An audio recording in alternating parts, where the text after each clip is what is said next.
Then we have the religious background. Now it's the matters of worship. There was cheating in worship. Yes.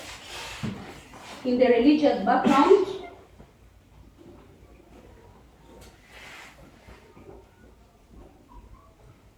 Now there was a lot of cheating in worship.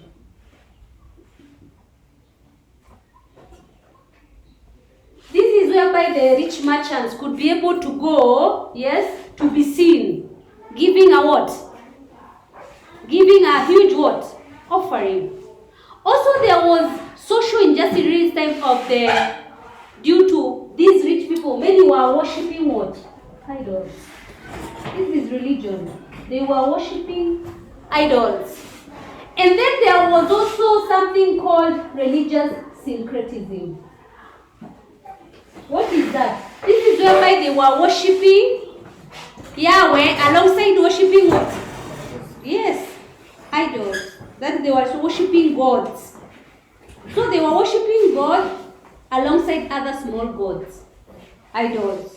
So that is called religious syncretism.